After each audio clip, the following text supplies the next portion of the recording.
أعوذ بالله من الشيطان الرجيم بسم الله الرحمن الرحيم۔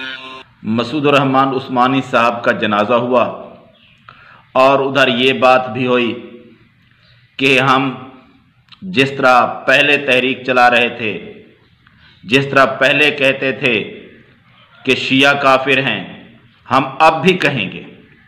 ہم جو کہتے رہتے ہیں وہ کہتے رہیں گے، ہم کسی سے ڈرنے والے نہیں ہیں۔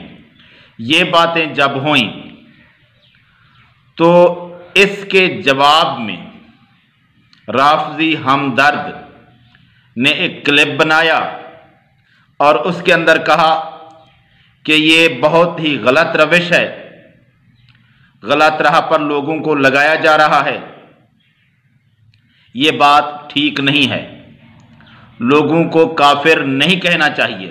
جن ہے جو مسلم معاشروں کے اوپر حاوی ہو چکا ہے، حاوی ہو گیا ہے۔ اب ایک اجتماع میں ایک مرتبہ پھر پاکستان کی سڑکوں پر کافر کافر شیعہ کافر کے نعرے لگائے جا رہے ہیں، تکفیر کی جا رہی ہے، اور یہ کہہ رہے ہیں کہ ہم برسر اعلان کہتے ہیں اور ہمیں وہ سکھا کے گئے، ہمیں وہ سکھا کے گئے ہیں۔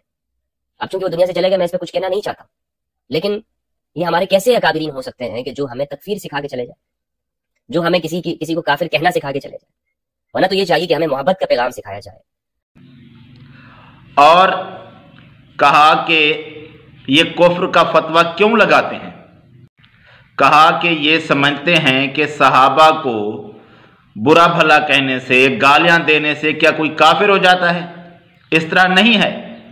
کہتا ہے کہ حدیث سناتے ہیں کہ نبی صلی اللہ علیہ وآلہ وسلم نے فرمایا کہ میرے صحابہ کو گالیاں نہ دو، سب نہ کرو۔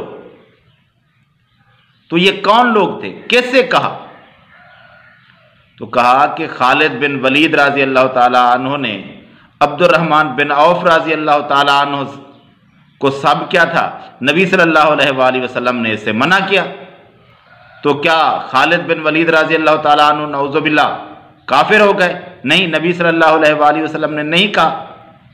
تو اس کا مطلب یہ ہے کہ کسی کو گالی دینے سے کوئی کافر نہیں ہوتا، اس لیے شیعہ بھی کافر نہیں ہوتے۔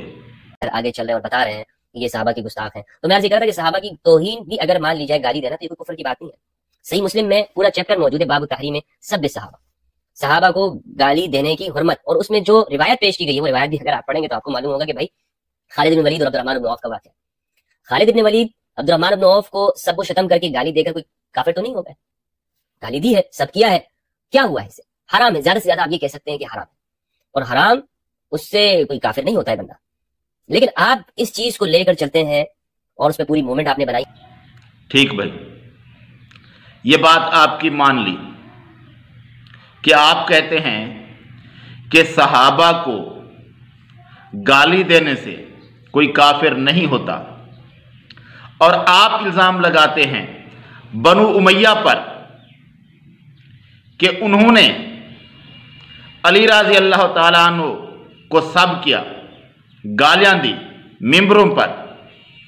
امیر معاویہ رضی اللہ تعالیٰ عنہ پر جو الزام لگایا جاتا ہے وہ تو کسی حدیث میں صحیح سند سے ثابت نہیں ہے۔ باقی رہے بنو امیہ کے بعد کے باقی حکمرانوں اور ان کے گورنر وغیرہ، تو وہ تو ایک صحیح حدیث بھی ہے گورنر ان کے کی کہ وہ گالیوں کی بات، لعنت کی بات علی رضی اللہ تعالیٰ عنہ کے بارے میں کہہ رہا ہے، وہ تو وہ رہ گئے۔ لیکن آپ ان وجوہات کی بنا پر بنو امیہ کو اسلام سے خارج ٹھہراتے ہیں۔ آپ کے شیعہ حضرات بنو امیہ کو لعنت کرتے ہیں اور صحابہ پر بھی الزام لگاتے ہیں، اور پھر ان پر الزام لگاتے ہیں کہ وہ علی رضی اللہ تعالیٰ عنہ کے خلاف ہو گئے، اس وجہ سے اسلام سے خارج، وہ مومن نہیں تھے۔ کیوں بھائی؟ پھر یہی سوال تو پھر ہمارا بنتا ہے کہ اگر صحابہ کو گالیاں دینے سے، برا بھلا کہنے سے کوئی کافر نہیں ہوتا، کوئی اسلام سے خارج نہیں ہوتا، تو پھر آپ صحابہ کو برا کیوں کہتے ہیں؟ آپ کا الزام ہے کہ وہ علی رضی اللہ تعالیٰ عنہ کے خلاف ہو گئے تھے،